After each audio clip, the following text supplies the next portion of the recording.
Assalamualaikum warahmatullahi wabarakatuh. Selamat malam dan salam sejahtera untuk semuanya. Bismillahirrahmanirrahim. Negara hukum menempatkan hukum sebagai rujukan utama untuk memastikan hadir rasa keadilan, memberikan kebermanfaatan, dan memberikan kepastian kepada semua. Ini harus dipegang teguh oleh pemegang kekuasaan, baik yang di puncak dan seluruh jajaran. Tapi apa yang terjadi? Banyak aturan ditekuk sesuai dengan kepentingan yang sedang memegang kekuasaan. Apakah ini akan diteruskan? Tidak. Ini harus diubah. Ini harus dikembalikan.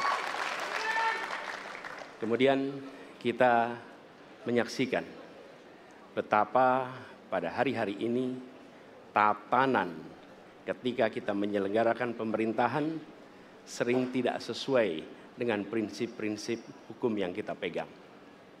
Karena itulah kami melihat perubahan ini harus kita kembalikan. Negara ini adalah negara hukum, bukan negara kekuasaan. Dalam negara hukum, kekuasaan diatur oleh hukum. Dalam negara kekuasaan, hukum diatur oleh penguasa. Dan kita tidak menginginkan itu terjadi. Pada saat ini, kalau kita lihat hukum itu harusnya tegak begini. Inilah hukum. Dalam kenyataannya, dia bengkok. Dia tajam ke bawah, dia tumpul ke atas. Dan kondisi ini tidak boleh didiamkan, tidak boleh dibiarkan, dan harus berubah. Karena itu kita mendorong perubahan. Mengembalikan hukum menjadi tegak kepada semuanya. Dan bila kita saksikan hari ini, ada satu orang milenial bisa menjadi calon wakil presiden. Tetapi ada ribuan milenial, generasi Z, yang peduli pada anak-anak bangsa, yang peduli pada mereka yang termarginalkan. Ketika mereka mengungkapkan pendapat, ketika mereka mengkritik pemerintah, justru mereka sering dihadapi dengan kekerasan, dihadapi dengan benturan, dan bahkan gas air mata. Apakah kondisi ini akan dibiarkan? Tidak, kita harus lakukan perubahan. Oleh karena itu, kami memperhatikan ini sebagai hal-hal yang mendasar. Yang tak kalah penting, ini kedua nih, yang tak kalah penting.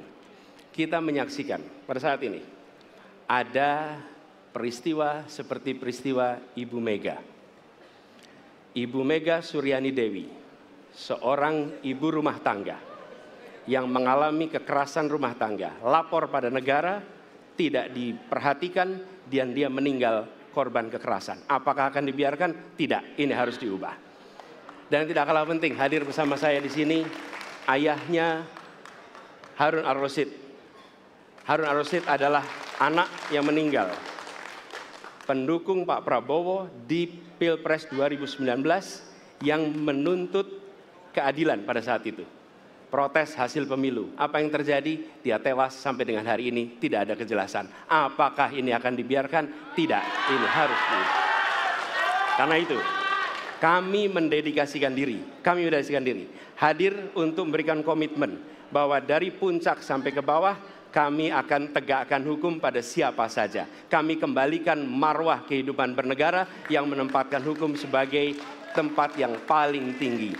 Dan ketentuan itu berlaku kepada semua, termasuk ketika menyangkut urusan ASN, menyangkut urusan TNI dan Polri.